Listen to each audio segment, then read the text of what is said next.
उत्तर पश्चिमी चीन का घानसू प्रांत कुदरत के इस कहर से सबसे बुरी तरह प्रभावित हुआ है। यहाँ के लोंगनान शहर के ननही इलाके और तानचोंग काउंटी में एक ऐसा दिल दहलाने वाला हादसा हुआ जिसने सबको स्तब्ध कर दिया। पहाड़ों से दरकी मिट्टी और भारी मलबे का एक बड़ा हिस्सा अचानक रिहायशी इलाके के ऊपर आ गिरा। पल भर में मची चीख पुकार के बीच पूरा का पूरा गांव मलबे के ढेर में तब्दील हो गया। कई लोग जिंदा दफन हो गए।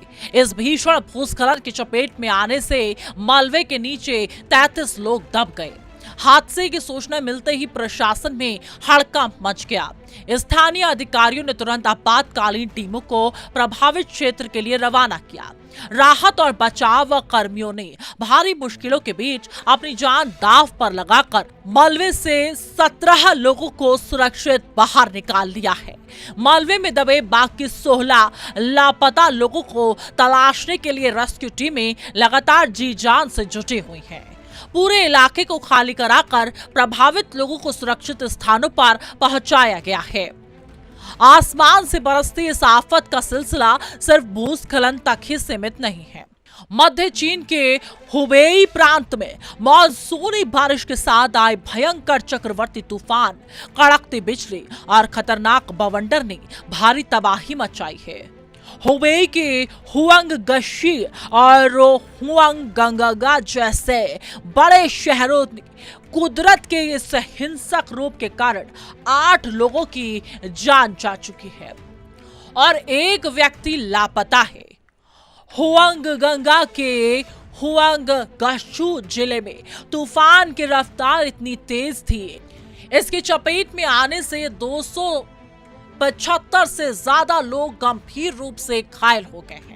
तेज हवाओं के थपेड़ों के कारण सैकड़ों घरों की छतें उजड़ गई, विशाल पेड़ जड़ से उखड़ गए और बिजली के खंभे ताश के पत्ते की तरह बिखर गए, जिससे बिजली व्यवस्था पूरी तरह ठप हो गई। प्रशासन ने एहतियातन के तौर पर सैकड़ों प्रभावित निवासियों को वहां से निकालकर सुरक्षित कैंपों में पहुंचाया है। चारों तरफ सिर्फ बर्बादी का मलबा बिखरा पड़ा है। इमरजेंसी टीमें घायलों को तुरंत इलाज पहुंचाने और मलबे को साफ करने में जुटी हुई हैं। दूसरी तरफ चीन के दक्षिणी हिस्से में मुसीबत का पैमाना और भी ज्यादा बड़ा हो चुका है। यहाँ पूरा इलाका ट्रॉपिकल तूफान मैसिक के कारण आए विनाशकारी और ऐतिहासिक बाढ़ से पूरी तरह जूझ रहा है। जहां गुआंगशी प्रांत में इस तूफान के चलते हुए मूसलाधार और रिकॉर्ड तोड़ बारिश ने ऐसा खौफनाक मंजर पैदा कर दिया जिसकी किसी ने कल्पना भी नहीं की थी। भारी बारिश के चलते यहां बाढ़ के पानी का दबाव इतना ज्यादा बढ़ गया कि कई बड़े जलाशयों को मजबूत और पक्के कंक्रीट के बांध भी पानी के भारी दबाव को झेल नहीं पाए और टूट गए। बांध की टूटी दीवारों के बीच से मटियाले पानी का एक बेहद डरावना रेला बहुत तेजी से रिहायशी बस्तियों की तरफ बढ़ रहा है। फैंग चेंगंगा शहर में सभी प्रमुख नदियां खतरे के निशान को पार कर उफान पर हैं। नदियों के इस रौद्र रूप के चलते सैकड़ों आलीशान घर और गाड़ियां पूरी तरह से पानी के समंदर में डूब चुके हैं और लोग ऊंचे स्थानों पर शरण लेने को मजबूर हैं। इस विनाशकारी तूफान और बाढ़ के कारण गुआंगशी प्रांत में भी 2 लोगों की मौत होने की पुष्टि हुई है। हालात इस कदर बेकाबू और बदतर हो चुके हैं कि 45,000 से अधिक लोगों को अपना घर बार छोड़कर सुरक्षित स्थानों की तरफ भागना पड़ा। इस प्राकृतिक आपदा से कुल मिलाकर 55,000 से अधिक की आबादी सीधे तौर पर प्रभावित हुई और चारों तरफ पानी का साम्राज्य नजर आया। हालात की गंभीरता को देखते हुए प्रभावित इलाकों में बड़े पैमाने पर रेस्क्यू ऑपरेशन चलाया जा रहा है। बाढ़ और मलबे के बीच फंसे लोगों की जान बचाने के लिए सेना की टुकड़ियों को मैदान में उतारा गया है।